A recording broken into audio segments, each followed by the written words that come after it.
കോൺഗ്രസിൽ നിന്ന് നിരവധി പേർ ബി.ജെ.പിയിലേക്ക് പോകുന്നു എന്ന വാർത്ത കുറേയേറെ ദിവസങ്ങളായി മാധ്യമങ്ങളിലൂടെ നിരന്തരം കണ്ടുകൊണ്ടിരിക്കുകയാണ്. അപ്പോഴും ഉയരുന്നൊരു ചോദ്യം, ബി.ജെ.പിയുടെ സംസ്ഥാന അധ്യക്ഷനായ കെ സുരേന്ദ്രൻ പറഞ്ഞ ഇടതുപക്ഷ നേതാക്കന്മാർ ആരൊക്കെയാണ്? ഇടതുപക്ഷത്തു നിന്നും ഇനിയും നിരവധി പേർ ബി.ജെ.പിയിലേക്ക് അംഗത്വം സ്വീകരിച്ചു വരുമെന്ന് അന്ന് കെ സുരേന്ദ്രൻ മാധ്യമങ്ങൾക്ക് മുമ്പിൽ പറഞ്ഞിരുന്നു. പക്ഷേ ഇടതുപക്ഷത്തു നിന്നും ആരും തന്നെ ഇതുവരെ ബി.ജെ.പിയിലേക്ക് ചേക്കേറിയിട്ടില്ല.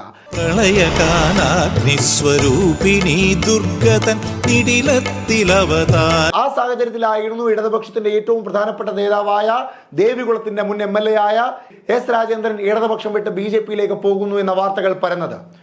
എസ് രാജേന്ദ്രൻ തന്നെയാണ് അത്തരത്തിലൊരു സൂചനയും നൽകിയത്. താനുമായി ബി.ജെ.പിയുടെ നേതാക്കന്മാർ ചർച്ച നടത്തി.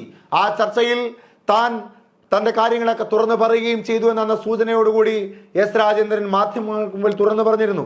അതിന് തൊട്ടു പിന്നാലെ അനുനയത്തിനായി എം മണി അടക്കമുള്ള ഇടുക്കിയിലെ ഇടതുപക്ഷ നേതാക്കന്മാർ അദ്ദേഹത്തെ കാണുകയും അനുനയിപ്പിക്കുകയും ചെയ്തു. അതിനുശേഷം ഇടുക്കിയിലെ കൺവെൻഷന് വേണ്ടി അദ്ദേഹം എത്തുമെന്നും ഇടതുപക്ഷത്തിന് വേണ്ടി വോട്ടഭ്യർത്ഥന നടത്തുമെന്നും ഒക്കെ പ്രസ്താവന നടത്തിയെങ്കിൽ പോലും ഇപ്പോൾ പുറത്തു വരുന്ന വാർത്ത എസ് രാജേന്ദ്രൻ ബി.ജെ.പിയിലേക്ക് തന്നെ പോകുന്നു എന്ന് അടിവരയിട്ട് പറയുന്ന തരത്തിലേക്കുള്ള വാർത്തകളാണ്. ബി.ജെ.പിയുടെ നേതാവായ പ്രകാശ് ജാവ്ദേക്കറുമായി എസ് രാജേന്ദ്രൻ കൂടിക്കാഴ്ച നടത്തി. കൂടിക്കാഴ്ചയിൽ ഇരുവരും തീരുമാനത്തിലെത്തിയെന്ന തരത്തിലേക്കാണ് ഇപ്പോൾ വാർത്തകൾ പുറത്തു വരുന്നത്.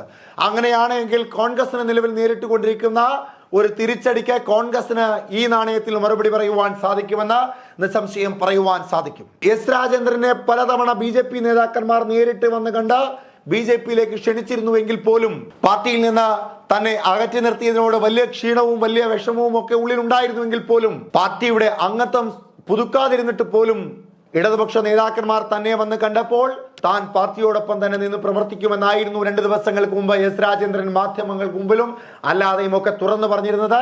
എന്നാൽ ഇപ്പോൾ സാഹചര്യം അങ്ങനെയല്ല. പ്രകാശ് ജാവ്ദേക്കറുമായുള്ള ചർച്ച വളരെ പ്രധാനപ്പെട്ടതാണ്. ബി.ജെ.പിയിലേക്ക് പോകുന്ന ഇടതുപക്ഷത്തെ ഏറ്റവും പ്രധാനപ്പെട്ട നേതാക്കന്മാരിൽ മുൻനിരയിൽ തന്നെ ഉണ്ടാകുമോ എസ് രാജേന്ദ്രൻ എന്നറിയുവാൻ ഇനി മണിക്കൂറുകൾ മാത്രമാണ് ബാക്കിയുള്ളത്. ഏതാനും മണിക്കൂറുകൾ കൂടി കഴിയുമ്പോൾ എസ് രാജേന്ദ്രന്റെ മറുപടി എന്തായാലും മാധ്യമങ്ങൾക്ക് മുമ്പിൽ ഉണ്ടാകും. ആ മറുപടി ബി.ജെ.പിക്ക് അനുകൂലമായ ഒരു മറുപടിയാകുമ്പോൾ അത് ഇടതുപാളയങ്ങളിൽ ഉണ്ടാക്കുന്ന വിള്ളലും ഇടതുപാളയങ്ങളിൽ ഉണ്ടാക്കുന്ന ക്ഷീണവും ഇടതുപാളയങ്ങളിൽ ഉണ്ടാക്കുന്ന തളർച്ചയും ചെറുതൊന്നുമല്ല.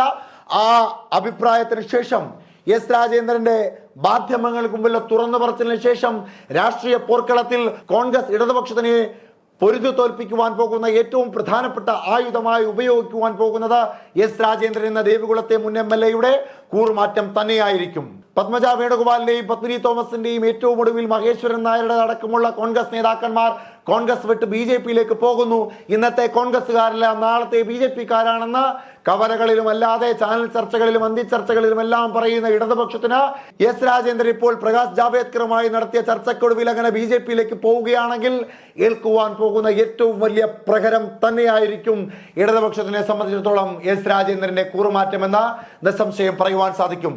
എന്തായാലും മണിക്കൂറുകൾ കൂടി കഴിയുമ്പോൾ രാഷ്ട്രീയ കേരളത്തിലെ ഏറ്റവും പ്രധാനപ്പെട്ട വാർത്തയ്ക്ക് വേണ്ടി കാതോർക്കുകയാണ് കോൺഗ്രസും ഇടതുപക്ഷവും. എല്ലാം ആശ്വാസകരമായ ഒരു വാർത്തയുമായി തന്നെ തിരിച്ചു വരും എസ് രാജേന്ദ്രൻ എന്ന ഉറച്ച വിശ്വാസത്തിലാണ് ഇടതുപക്ഷമുള്ളത്. എന്നാൽ ആശ്വാസകരമായ വാർത്തയായിരിക്കില്ല. ബി.ജെ.പിയിലേക്ക് ഇടതുപക്ഷത്തിന്റെ ആദ്യ ടിക്കറ്റ് കൊടുക്കുന്നു. ബി.ജെ.പിയിലേക്ക് കാലങ്ങൾക്ക് ശേഷം ഇടതുപക്ഷത്തിന്റെ ഒരു നേതാവ് വരുന്നു എന്ന ഉറച്ച ആത്മവിശ്വാസത്തിൽ തന്നെയാണ് ബി.ജെ.പി ഉള്ളത്.